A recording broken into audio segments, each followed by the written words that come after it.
To the young women of Malolos.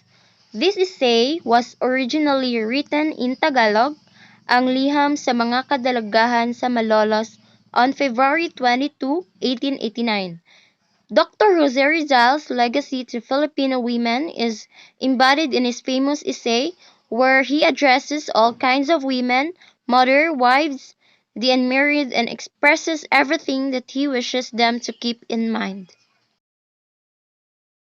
The so-called women of Malolos comprise of 20 women from prominent Chinese Filipino families in Malolos, Bulacan, who signed and presented a letter to Governor General Valeriano Weyler on December 12, 1888, requesting permission to open a night school where they could be taught the Spanish language.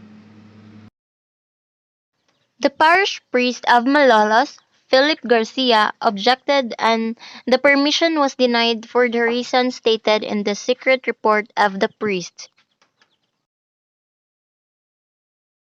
The petitioners did not abandon their efforts and, aided by Dorosio Cortes and Guadalupe Reyes, after going back and forth countless times, they finally succeeded in obtaining the desired permission while Father Agustin Hernandez was acting parish priest of Malolos, but with the condition that not Senor Sandico but Senorita Guadalupe Reyes of Manila be the teacher, and that the classes be held in the daytime and not at night, and the women will pay their expenses.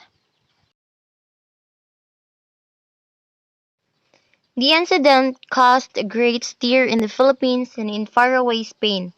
Marcelo H. del Pilar, writing in Barcelona, Spain, on February 17, 1889, requested Dr. Rizal to send a letter in Tagalog to the brave women of Malolos. Although busy in London annotating Morga's book, penned his famous very long letter and sent it to Del Pilar on February 22, 1889 for transmittal to Malolos. A certain trivia in regards to the young women of Malolos. So probably the young women of Malolos originate in what we called the Asociacion Feminista Filipina, founded in June 1905. They are the feminist movement in the Philippines wherein they are the one who fought the voting rights and gender equality.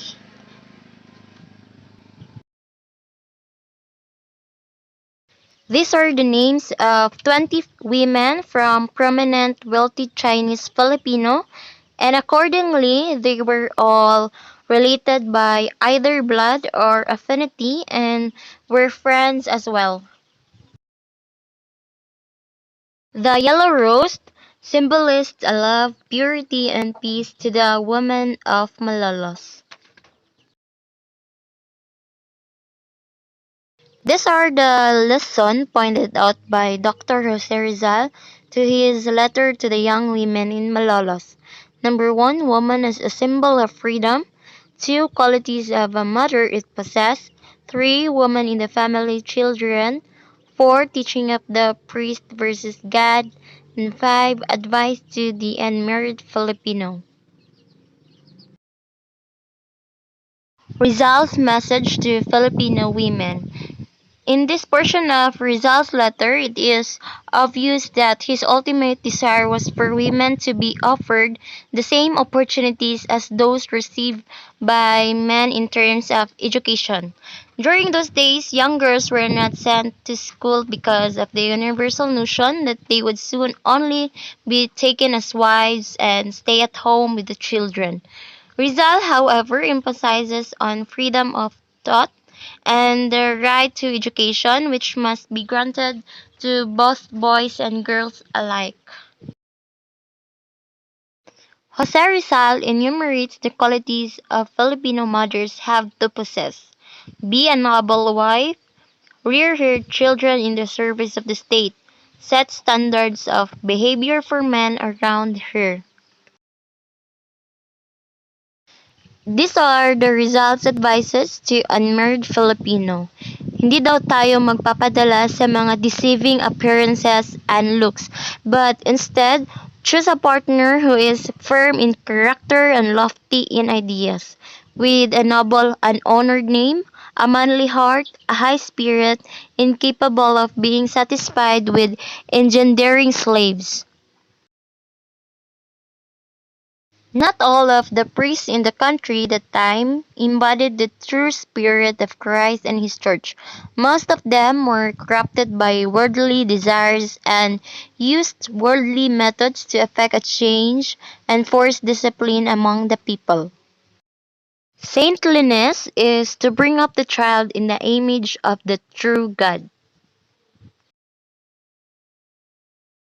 To the women of Malolos, it centers around five prominent points, and accordingly, Filipino mothers should teach their children to love of God, country, and fellow men. Filipino mothers should be glad and honored like Spartan mothers to offer their sons in defense of their country. Filipino women should know how to protect their dignity and honor. Filipino women should educate themselves aside from retaining their good racial values. Faith is not merely reciting prayers and wearing religious pictures. It is living the real Christian way with good morals and manners.